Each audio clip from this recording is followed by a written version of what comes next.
Hi, I'm Carrie, and I'm here to share with you my Family Appreciative and Working with Families philosophy statement.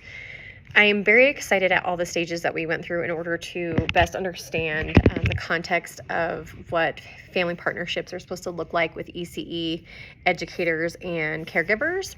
So, as a floater, a teacher, a nanny, a director, or what I also like to call a preschool principal, as well as a coach and trainer, I found a lot of these theories and practices and tools to be very helpful and insightful on a much deeper and more professional level to understand the background and the purpose of what we're really trying to accomplish and making sure we cover all those bases.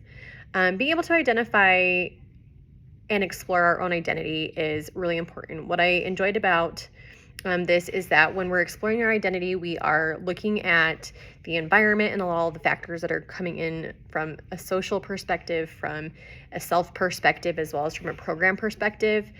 This can vary between schools and curriculums. There's a lot of factors that influence this, and now that I'm a parent, I also see how my perspective has changed quite a bit, and my ability to have compassion and understanding, as well as empathy and relatedness to the families that I'm going to be working with. So being really clear on who I am and where I stand is very important, and then being able to then express and explore other people's identities to see where those relationships are going to be at. Learning from and with families is such a huge key here. I think that with this class, specifically during this spring semester, I have really seen a deeper side of how families are not as engaged as they used to be or as I am used to. And so really focusing on engaging with families is huge. This is so huge. It is so important to understand that you are helping and supporting with somebody else's child. I understand that a lot of teachers and caregivers have some background. However, parents have an intuitive quality and value to their child. They're also going to be with their child for the rest of their child's life. And so fostering those relationships, nurturing those relationships, and being a really key element in this process, however long you are involved in a family and child's life, is super, super important to ask a lot of questions about who they are, what they believe, what their goals are, how much do they know about their child, and also understanding that we are going to be seeing children in a different capacity. And so children behave differently around different scenarios, in different environments, with different dynamics, and also based on the opportunities that they're given. So providing opportunities to have these conversations and then really incorporating the knowledge of foundations to what we are wanting parents to learn, what we would like to learn, and then how this all is really the focal point around the child. I see a lot of times that we get really caught up in conversation when teachers and ECE caregivers and just people in general are all kind of looking at either families or talking with peers and colleagues, that a lot of times it's really about the teachers when our whole position is very selfless. This entire thing is about children. This entire thing is about their development, their experience, and how we are able to really facilitate and guide based on each child's individual milestones and where they're at in their own education. Having families being part of this team and seeing what's going on at home and how that's influencing in both directions, how school affects home and how really home is affecting a child's educational experience. This is kind of one of those areas where we end up stepping a little bit into this greater role outside of the classroom in regards to like curriculum and behaviors in the classroom and social interaction, to really understand each child that's in the room and how we can even collectively put foundations in place to make sure that we're facilitating each kid's development as well as the whole group, and teaching them how to participate in group instructions, and then really letting the parents know what's going on in that sense. So that collaboration of working with other teachers, being very diligent about taking notes, about filling out all of your observations and doing reflections, checking in on all of the individual aspects, as well as how we can create programs to really kind of like share everyone's interests and share everyone's developmental needs, and then pulling from other resources, getting engaged with other people in the field we watched a lot of amazing TED Talks that have given a lot of really amazing perspectives on people who have been in this industry for a long time and have watched things evolve.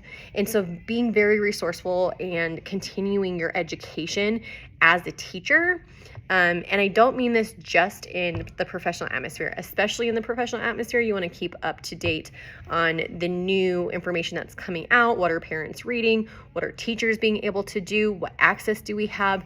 And then also keeping up to date with your families, because things can change at home. Things can happen along the way. Life is very unpredictable at times. And then also wanting to see like what's consistent.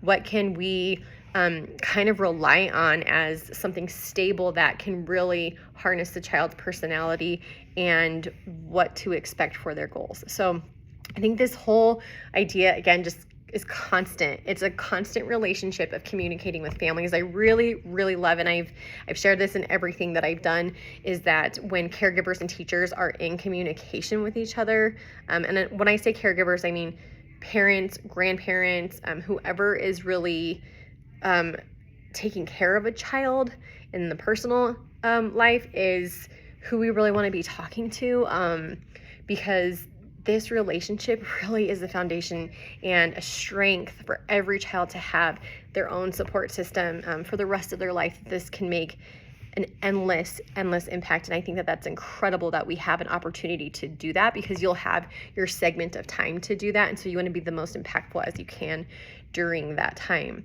When we're working with kids and families with disabilities, it's really important to be sensitive and patient, and to really create a space where conversations and feelings can come out, and to really remove any personal judgment, or to really understand that like this is what this family is going through. And so it's really not about you in any kind of way. It's really just trying to listen and absorb. What are they saying? What are their needs? And like, how do we connect families with the resources, the programs, maybe even just lifting them up, or just letting families know like we are here, and yes, these things are challenging. Yes, and just validate, like give a lot of yeses, and then touch base and connect and keep your relationships nourished and ongoing and consistent. Really want to be consistent in this process.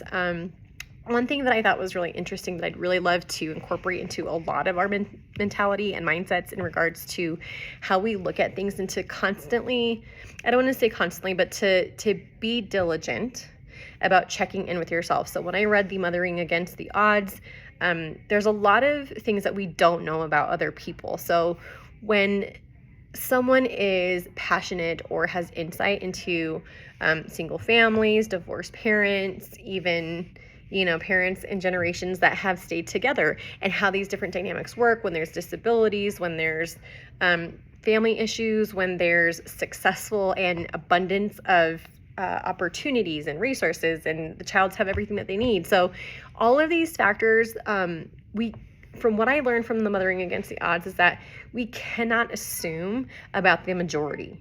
So what you might know about one family isn't representative of every family. So again, what you know about each of your families and that partnership that you're developing with engagement and creating a community where children and families and teachers are all part of the same team, collaborating together. It's really important to remember that each family, each child, and each relationship is very individualized to what their needs are, what's going on in that family's life, and then to create a harmonious atmosphere for everyone to feel accepted and engaged and really open up and get to experience this amazing sense of community with school. There's a lot of friendships that can connect there. And so transitioning families to the early childhood process and preparing them for next steps, as well as keeping them engaged in the now, is a very helpful technique to just making sure that everyone is on board,